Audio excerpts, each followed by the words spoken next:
Hi all, welcome back to my YouTube channel. ಇವತ್ತು ನಾನು ಮಾಡೋಕ್ಕೆ ಹೊರಟಿದ್ದು ಬಂದು ಇಡ್ಲಿ, ಗುಂಡು ಇಡ್ಲಿ ಬರುತ್ತಲ್ಲ ಅದು. ಸೊ ಸಾಫ್ಟಾಗಿ ಫ್ಲಫಿಯಾಗಿ ಹೇಗೆ ಮಾಡೋದು ಅಂತ ತೋರಿಸ್ತೀನಿ ಬನ್ನಿ. ಸೊ ಮೊದಲಿಗೆ ಇಲ್ಲಿ ಇಡ್ಲಿ ಪಾತ್ರೆ ತೊಗೊಂಡಿದ್ದೀನಿ. ಇದಕ್ಕೆ ನಾವು 1 ಗ್ಲಾಸ್ ನೀರು ಹಾಕ್ಕೊಬೇಕು. ಈ ಗ್ಲಾಸಲ್ಲಿ 1 ಗ್ಲಾಸ್ ನೀರು.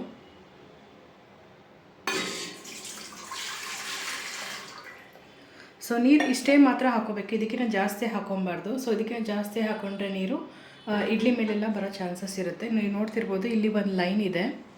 ಸೊ ಈ ಲೈನ್ಗಿಂತ ನೀರು ಕಮ್ಮಿನೇ ಇರಬೇಕು, ಅಂದರೆ ಈ ಲೈನ್ಗಿಂತ ಹಾಫ್ ಮಾತ್ರ ಇರಬೇಕು ನೀರು. ಸೊ ಮೊದಲು ಈಗ ಈ ನೀರನ್ನ ಕಾಯಕ್ಕೆ ಇಡೋಣ. ಸೊ ಈಗ ಸ್ಟವ್ ಆನ್ ಮಾಡಿ ನೀರು ಕಾಯಕ್ಕೆ ಇಡ್ತೀನಿ.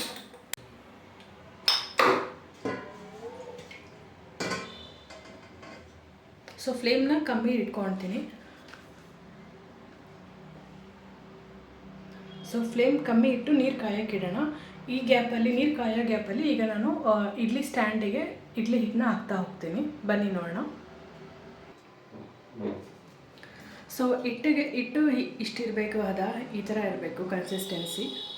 ಸೊ ನೀರು ತುಂಬ ಜಾಸ್ತಿ ಹಾಕೋಬಿಡಿ, ಹಾಗೆ ತುಂಬ ಗಟ್ಟಿನೂ ಇರಬಾರ್ದು ಹಿಟ್ಟು. ಮತ್ತು ಇದಕ್ಕೆ ಸ್ವಲ್ಪ ಪುಡಿ ಉಪ್ಪು ಹಾಕ್ಕೊಂಡಿದ್ದೀನಿ ನಾನು.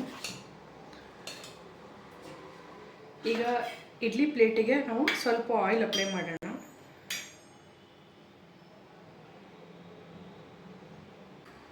ಸೊ ಇವಾಗ ಈ ಥರ ಹಿಂಗೆ ಆಯಿಲೆಲ್ಲ ಸ್ಪ್ರೆಡ್ ಮಾಡ್ಕೊಳ್ಳೋಣ. ಮತ್ತು ಹಿಟ್ಟು ಹಾಕ್ಬೇಕಾದ್ರೆ ಇವಾಗ ಸ್ವಲ್ಪ ಗ್ಯಾಪ್ ಇಡಬೇಕು, ಯಾಕಂದರೆ ಅದು ಹುಬ್ಬಿ ಬರುತ್ತೆ. ಸೊ ಹಂಗಾಗಿ ನಾವು ಸ್ವಲ್ಪ ಗ್ಯಾಪ್ ಇಡಬೇಕಾಗುತ್ತೆ. ಆ ಥರ ಇಡಬೇಕು ಅಂತ ತೋರಿಸ್ತೀನಿ ನೋಡಿ. ಸೊ ಇವಾಗ ನೀವು ನೋಡ್ತಿದ್ರೆ ಈ ಹೋಲ್ಸ್ ಏನಿದೆ ಅಲ್ಲ, ಈ ಕೆಳಗಡೆ ಹೋಲ್ಸು. ಸೊ ಈ ಹೋಲ್ಸ್ ಮೇಲೆ ಇದು ಹಿಟ್ಟು ಬರಬೇಕು. ಇದು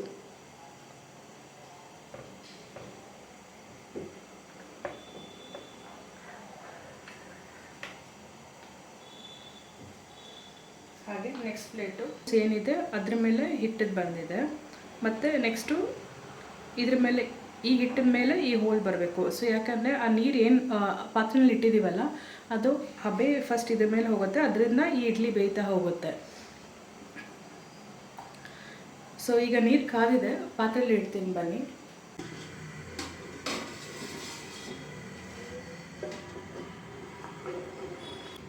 ಈಗ ಲಿಡ್ನ ಕ್ಲೋಸ್ ಮಾಡೋಣ. ಸೊ ಉರಿ ಕೂಡ ಅಷ್ಟೇ, ಯಾವಾಗಲೂ ತುಂಬ ಜಾಸ್ತಿ ಇರಬಾರ್ದು ಇಡ್ಲಿ ಇಟ್ಟಾಗ. ಇಲ್ಲಾಂದರೆ ತುಂಬ ಜಾಸ್ತಿ ಉರಿ ಇಟ್ಟರೆ ಅದು ನೀರೆಲ್ಲ ಇಡ್ಲಿ ಮೇಲೆ ಬಂದುಬಿಡುತ್ತೆ. ಸೊ ಇವಾಗ ಬನ್ನಿ ನೋಡೋಣ ಎಷ್ಟು ಉರಿ ಇದೆ ಅಂತ ತೋರಿಸ್ತೀನಿ. ಸೊ ನೋಡ್ತಿರ್ಬೋದು ಈಗ ಉರಿ ಎಷ್ಟಿದೆ ಅಂತ ಅಂದ್ಬಿಟ್ಟು. ಇಷ್ಟೇ ಉರಿ ಇರಬೇಕು. ಸೊ ಇಡ್ಲಿ ಆದಮೇಲೆ ಇದು ವಿಜಿಲ್ ಇದೆಯಲ್ಲ, ಇದರಲ್ಲಿ ಆಲ್ರೆಡಿ ವಿಜಿಲ್ ಇದೆ ಇದರೊಳಗಡೆ. ಸೊ ಇದು ಕೂಗುತ್ತೆ ಇಡ್ಲಿ ಬೆಂದಾಗ. ಮತ್ತು ಪ್ರೆಷರ್ನ ನಾವು ಇರಬೇಕಾದ್ರೆ, ಅಂದರೆ ಒಳಗಡೆ ಪ್ರೆಷರ್ ಇರಬೇಕಾದ್ರೆ ಇಮ್ಮಿಡಿಯೇಟ್ ಜಾಸ್ತಿ ತೆಗಿಬಾರ್ದು. ಒಂದು ಸ್ವಲ್ಪ ಪ್ರೆಷರ್ ಕೂಗಿದ್ಮೇಲೆ ಇದು ನಾವು ಒಂದ್ಸಲ ಲಿಡ್ ತೆಗೆದು ನಾವು ಸ್ಪೂನಿಂದ ಒಂದ್ಸಲ ಚುಚ್ಚಿ ನೋಡಬೇಕಾಗತ್ತೆ ಇಡ್ಲಿಗೆ. ಸೊ ಅಂದರೆ ಅದು ತುಂಬ ಅಂಟಿಲ್ಲ ಅಂತಂದರೆ ಇಡ್ಲಿ ಆಗಿದೆ ಅಂತ ಅರ್ಥ. ಇಲ್ಲ ನಾವು 5 to 7 minutes ಅಥವಾ 8 minutes ಬಿಟ್ಟರೆ ಸಾಕು, ಇಡ್ಲಿ ಆಗಿರುತ್ತೆ. ಸೊ ಅದಾದ್ಮೇಲೆ ಸ್ವಲ್ಪ ತಣ್ಣಗಾದ್ಮೇಲೆ ಇಡ್ಲಿ ತೆಗಿಬೇಕಾಗತ್ತೆ. ಸೊ ಈಗ ಆಲ್ಮೋಸ್ಟ್ ಇಡ್ಲಿ ಪ್ರೆಷರ್ ಆಗ್ತಾ ಇದೆ, ಪ್ರೆಷರ್ ಬರ್ತಿದೆ ನೋಡ್ತಿರ್ಬೋದು. ಈಗ ಓಪನ್ ಮಾಡಿ ನೋಡ್ತೀನಿ ಹೇಗಾಗಿದೆ ಅಂತ ನೋಡೋಣ.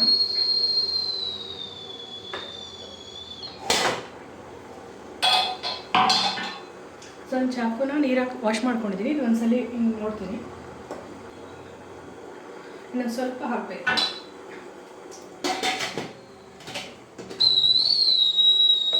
ಸೊ ಆಲ್ಮೋಸ್ಟ್ ಆಗಿದೆ, ಇನ್ನು ಸ್ವಲ್ಪ ಹಾಕಬೇಕಷ್ಟೇ. ನಾನು ಉರಿನ ಈಗ ಫುಲ್ ಕಮ್ಮಿ ಮಾಡಿ ಹಾಗೆ ಒಂದು 2 minutes ಬಿಡ್ತೀನಿ.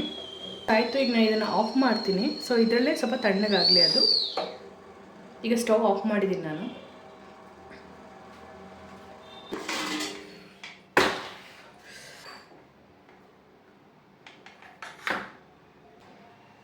ಈಗ ಪ್ಲೇಟ್ ತೊಗೊಂಡೆ, ಈಗ ಸ್ವಲ್ಪ ನೀರು ಹಾಕಿ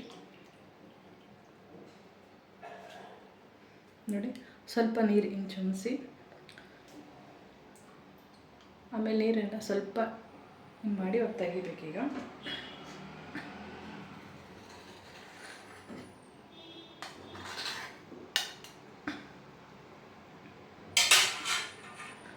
ಸೊ ನೋಡ್ತಿರ್ಬೋದು ನೋಡ್ತಿರ್ಬೋದು ಇಡ್ಲಿ ಎಷ್ಟು ಸಾಫ್ಟಾಗಿದೆ, ಫ್ಲಫಿಯಾಗಿದೆ.